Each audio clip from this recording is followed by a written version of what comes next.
Hi viewers, welcome to our channel. ప్రస్తుతం మనతో పాటు ఇమ్మంది రామారావు గారు సీనియర్ జర్నలిస్ట్ ఉన్నారు. వారితో ఒకసారి మాట్లాడదాం. సార్ నమస్కారం. సార్, అల్లు అర్జున్ గారికి అండ్ నాగబాబు గారికి మధ్య చిన్నగా ఒక మనస్పర్ధలు రావడం మనం చూసాం సార్ ఎలక్షన్స్ టైంలో. ఆ తర్వాత అవన్నీ కూడా కన్క్లూడ్ అయిపోయాయని చెప్పేసి వార్తలు వస్తున్నాయి, కాలేదని వార్తలు వస్తున్నాయి. ఈ నేపథ్యంలో నాగబాబు గారిని అల్లు అర్జున్ గారిని ఉద్దేశించి ఏదైనా చెప్పాలని నెటిజన్స్ కోరగా ఆయన అల్లు అర్జున్ గారి పైన ఇంట్రెస్టింగ్ కామెంట్స్ చేస్తారని చెప్పేసి వార్తలు అయితే రావడం చూస్తున్నాం సార్. మరి నెటిజన్స్ అల్లు అర్జున్ గారి గురించి ఎటువంటి క్వశ్చన్స్ నాగబాబు గారిని అడిగారు, మరి ఆయన ఏ విధంగా స్పందించారు సార్? ఇక్కడ మనం ఒక విషయం తెలుసుకోవాలండి.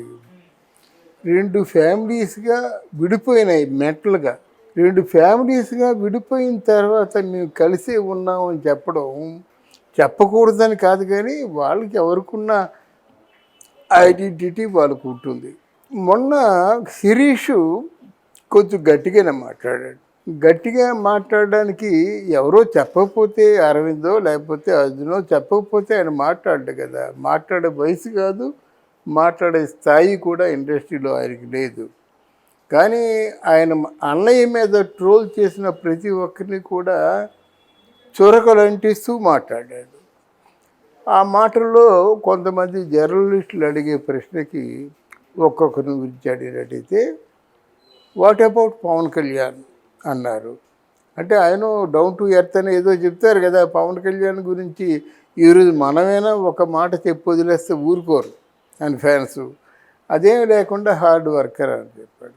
సింపుల్గా హార్డ్ వర్కర్ అంటే మ్యాగ్నిఫిషియంట్, జెంట్ల్మెన్ ఇట్లాంటి పదాలు లేవు. కొన్ని పదాలు రావా అంటే వాళ్ళకి పదాలు వచ్చినప్పటికి కూడా మాట్లాడకుండా ఒక్క మాటతో ముక్తసరి సమాధానం అంటారు. ఆ సమాధానం చెప్పాడు.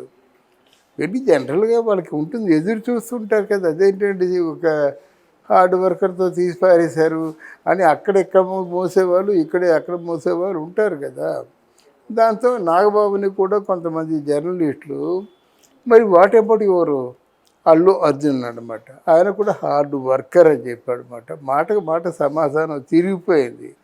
దీని తర్వాత మనం ప్రొలాంగ్ చేయవలసిన అవసరం లేదు. ప్రొలాంగ్ చేసినప్పటికి కూడా వాళ్ళు ఆ సమాధానాలు వస్తాయి. కానీ ఒకటి విశ్వసనీయ సమాచారం ఏమిటంటే, అరవింద్ గారు మళ్ళీ ఎప్పట్లా ఉందామని చెప్పడానికి ప్రయత్నం చేసినప్పుడు కూడా పవన్ కళ్యాణ్ గారు ఆ అవకాశం ఇవ్వలేదు. తర్వాత 1-2 సందర్భాల్లో చిరంజీవి గారు ప్రస్తావించలేదు, కానీ చెప్పగానే చెప్పించారు. ఆయన ఎవరి మాట వింటాడు ఇంట్లో? సురేఖమ్మ గారు మాట వింటాడు. ఆ సురేఖమ్మ చెప్పమని చెప్తే ఆవిడంత సంస్కారి అంటే నా అన్నయ్య కాబట్టేనా చెప్తున్నావు అని ఆయన అనుకుంటాడేమోనని. లేదు బాబు, అవన్నీ లేదు, అందరూ కలిసే ఉన్నాం కదా అని చెప్పింది, కానీ వాళ్ళ ప్రస్తావన తీసుకురాడు. అంటే ఇంత గోప్యంగా అంటే వాళ్ళు హైడ్ చేసుకుంటూ మాట్లాడుకుంటున్నారంటే ఇది ఇప్పటితో తీరేది కాదు. దీనికి ఒక సమయం వస్తుంది. ఆ సమయం నెక్స్ట్ వచ్చే పుష్ప రిలీజ్కే వస్తుంది. మరి రిలీజ్కి వస్తుందంటే ఎవరు ఎలా స్పందిస్తారు? ఆ స్పందించేది కూడా ముందు చెప్పేస్తారు. నాకెవరు శత్రువులు లేరు, నాకెవరు మిత్రులు లేరు, ప్రజలే నా మిత్రులు, ప్రజలే నా శత్రువులు, కనుక ఎవరిని కూడా మీరు బాధ పెట్టవద్దు అని చెప్తాడు ఆయన. అంతే కదా చెప్తాడు. కానీ జనసేన వాళ్ళు ఊరుకుంటారా? కడుపు మండిపోయి ఉంది. పవన్ కళ్యాణ్ని తీసి పాయేసి పవన్ కళ్యాణ్ గురించి అంటే మాట్లాడాలా? పవన్ కళ్యాణ్ గురించి మాట్లాడకుండా నేను ఈ సభను ముగించేస్తే మీరు ఏమైనా చేస్తారా? ఇట్లాంటి మాటల్లో కొన్ని దొరికిపోయారు. అంటే మనసుని హార్ట్ చేసే విషయం మొన్న కూడా చెప్పాడు. నేను ఎందుకు మాట్లాడలేదంటే పదే నేను ఏ సభకు వచ్చినప్పుడు కూడా పవర్ స్టార్ అంటే ఈ సభ అవుతుంది, అది వచ్చేస్తుంది లైమ్ లైట్లోకి, అందుకే నేను కోపడ్డాను, కానీ నాకు వ్యక్తిగతంగా ఏ అభిప్రాయం లేదు అని చెప్పాడు.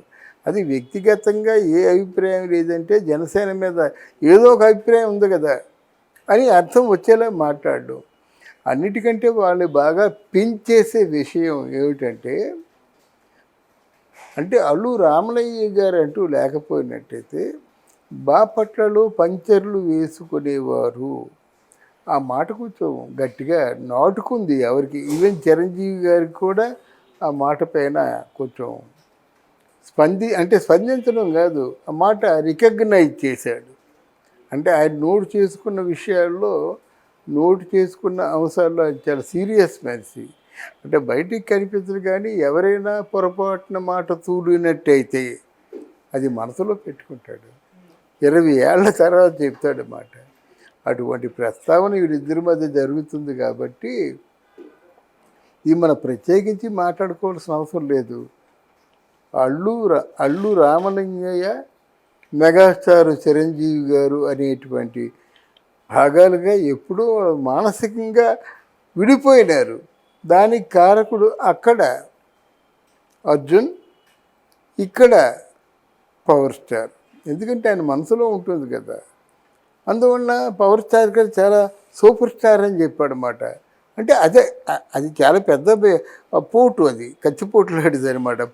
ఇప్పుడు అల్లు అర్జున్ గారు ఉన్నారంటే సూపర్ స్టార్ అన్నాడు, మరి రైజింగ్ స్టార్ అని చెప్పిన బాగును. ఇలాంటి మాటలు వాడుకున్నారు. దీని గూఢార్థం అందరికీ తెలిసిందే. తెలిసిన తర్వాత కూడా ఈ మన మీడియా వాళ్ళు ఏం చేశారంటే ప్రత్యేకంగా ఒక చర్చకు తావిస్తారన్నమాట. ఆయన ఎందుకు ఇలాగన్నాడు, ఈయన ఎందుకు అలాగన్నాడు అంటే వాళ్ళు అన్నారు, వాళ్ళు గనక అంటారు, మనం అంటామా? అందువల్ల దాన్ని అర్థం చేసుకొని ఈ ప్రస్తావనను పొడిగించకుండా ఉండడం మంచిదని నేను అనుకుంటున్నాను. ఓకే, అంటే నాగబాబు గారు తన తప్పు తెలుసుకొని ఈ విధమైన పాజిటివ్ రెస్పాన్స్ ఇచ్చారని చెప్పేసి కామెంట్లు పెడుతున్నారు. నెవర్ నాగబాబు గారి గురించి నాకు బాగా తెలుసు.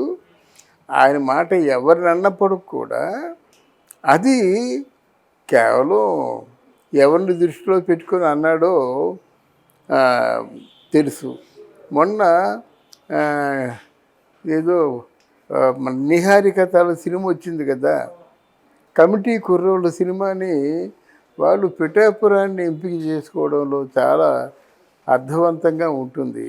అంటే పిఠాపురానికి ఒక కళ వచ్చింది. ఎవరైనా మన ఊర్లో సినిమా ఫంక్షన్ పెట్టుకుంటే అంతకంటే పండగ ఏముంటుంది మనకి.